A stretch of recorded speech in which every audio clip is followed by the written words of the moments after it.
எல்லாருக்கும் வணக்கங்க. Cook to easy சேனலுக்கு உங்களை அன்புடன் வரவேற்கிறேன். இன்றைக்கி நம்ம பாதாம் மில்க் எப்படி செய்கிறதுன்னு பார்க்க போகிறோம். இதில் பாதாம் பிசின் அதே போல் சப்ஜா சீட்ஸ் எல்லாம் சேர்த்து நல்லா சில்லுன்னு வெயிலுக்கு இதமாக செய்ய போகிறோம். வாங்க எப்படி செய்யலான்னு பார்க்கலாம். 200 கிராம் அளவுக்கு பாதாம் பருப்பை நம்ம கிட்டத்தட்ட 8 மணி நேரம் போல் ஊற வச்சு எடுத்துக்கிறோங்க. ஊற வச்ச இந்த பாதாம் பருப்பில் இருக்கக்கூடிய அந்த தோல் பகுதியை நீக்கிட்டு நம்ம பேஸ்ட்டாக அரைச்சிக்க போகிறோம். அடுப்பில் ஒரு அகலமான பாத்திரம் வச்சு அதில் 1 லிட்டர் அளவுக்கு பால் சேர்த்துக்குங்க. பாலை மீடியம் ஃப்ளேமில் வச்சு நல்லா காய வச்சுக்கோங்க. பால் காஞ்சிட்ருக்க இந்த சமயத்துலங்க நம்ம ரெடி பண்ணி வச்சுருக்கக்கூடிய இந்த பாதாமை பேஸ்ட்டாக அரைச்சி எடுத்துகிட்டு வந்துக்க போகிறோம். கண்டிப்பாக நம்ம 7லேருந்து 8 மணி நேரம் ஊற வச்சோம்னா தான் நமக்கு பேஸ்ட் நல்லா சாஃப்டாக கிடைக்குங்க. நம்ம ஒரு 2 டேபிள் ஸ்பூன்லேருந்து 3 டேபிள் ஸ்பூன் அளவுக்கு ஊறின பாதாம்னா சாப் பண்ணி வச்சுக்கலாம். அது டெக்கரேஷனுக்காக யூஸ் பண்ணுறோம்.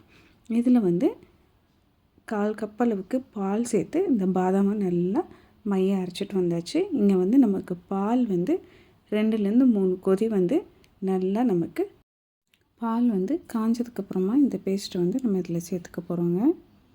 நம்ம 1 லிட்டர் அளவுக்கு பால் எடுத்துருந்தோம். இப்போ ஒரு 200 mlக்கு பால் குறைஞ்சிருக்குங்க. நல்லா பாலை ஆற்றி விட்டு காய வச்சுக்கணும்.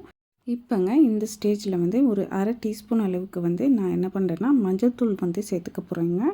நீங்கள் குங்குமப்பூ இருக்குன்னா குங்குமப்பூ ஒரு சிட்டிக்கு போட்டுக்கலாம். இந்த மஞ்சள்தூள் சேர்த்து நல்லா மிக்ஸ் பண்ணி ஆற்றி விட்டு காய வச்சுக்கோங்க. நமக்கு மஞ்சளோட டேஸ்ட் வராது. இது மாதிரி நல்லா காய வச்சதுக்கப்புறமாங்க நம்ம அரைச்சி வச்சுருக்கக்கூடிய இந்த பாதாம் பேஸ்ட்டையுமே பாலில் சேர்த்து நல்லா கட்டி இல்லாமல் ஃபஸ்ட்டு மிக்ஸ் பண்ணி விட்டுருங்க. அதுக்கப்புறமா முதல்ல நம்ம பாலை காய்ச்சின மாதிரியே நல்லா கிளறி ஆற்றி விட்டு இந்த பாலை நல்லா காய்ச்சி எடுத்துக்கணும். பாதாம் பேஸ்ட் சேர்த்ததுக்கப்புறமாங்க ஒரு 2 நிமிஷத்துக்கு கைவிடாமல் நம்ம இது மாதிரி கிண்டி ஆற்றி விட்டு காய வச்சுக்கணும். இல்லாட்டி அந்த பேஸ்ட் நமக்கு அடியில் தங்கிருச்சு அப்படின்னு சொன்னிங்கன்னா அடி பிடிச்சிக்கும். அந்த டேஸ்ட் நல்லா இருக்காது. இது மாதிரி நல்லா குக் பண்ணதுக்கப்புறமா நம்மளுடைய ஸ்வீட்னஸ்க்கு தகுந்த அளவுக்கு ஸ்வீட் சேர்த்துக்கிறோம். இங்கே ஸ்வீட் கொஞ்சம் அதிகமாக எல்லோரும் சாப்பிடுவாங்கங்கிறதுனால 250 கிராமுக்கு நான் சர்க்கரை எடுத்திருக்கேன். 200 கிராம் அளவு சர்க்கரை போதுமானதுங்க. சர்க்கரையும் சேர்த்து நல்லா கலந்து விட்டு காய வச்சுக்கோங்க. இது மாதிரி காய வச்சதுக்கப்புறமா இப்போ நல்ல மணத்துக்காக அரை டீஸ்பூன் அளவுக்கு இதில் ஏலக்காய் தூள் சேர்த்துருவோங்க. சேர்த்து நல்லா கலந்து விட்டுட்டு காய வச்சுக்கோங்க. நமக்கு இங்கே அருமையான பாதாம் பால் ரெடி ஆயிடுச்சுங்க. இப்போ இந்த பாதாம் பாலை அடுப்புலேருந்து இறக்கி வச்சுங்க. நல்லா 2லேருந்து 3 நிமிஷம் போல் ஆற்றி விட்டு ஆற வச்சுக்கணுங்க.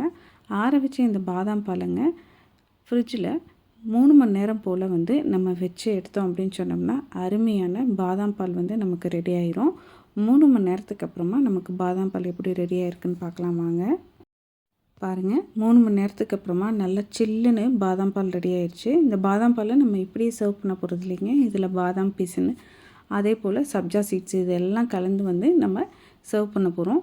இது மாதிரி நம்ம கலந்து எடுத்துக்கும் பொழுது வெயில் காலங்களில் நம்ம உடம்பில் இருக்கக்கூடிய சூட்டை தணிக்கிறதுக்கு இது ரொம்ப உதவி பண்ணுதுங்க. சர்வ் பண்ணுற கிளாஸில் ஃபஸ்ட்டு பாதாம் பீஸுன்னு சேர்த்துக்குங்க.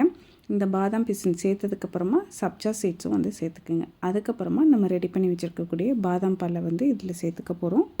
பாதாம் பீஸனை முதல் நாள் ராத்திரியே நீங்கள் தண்ணியில் ஊற போட்டு வச்சுக்கோங்க. அப்போ தான் நமக்கு நெக்ஸ்ட் டே மார்னிங் செய்கிறதுக்கு கரெக்டாக இருக்கும்.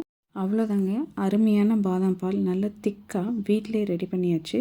குழந்தைங்களுக்கு தி பெஸ்ட்டு ரெசிபிங்க சம்மரில்.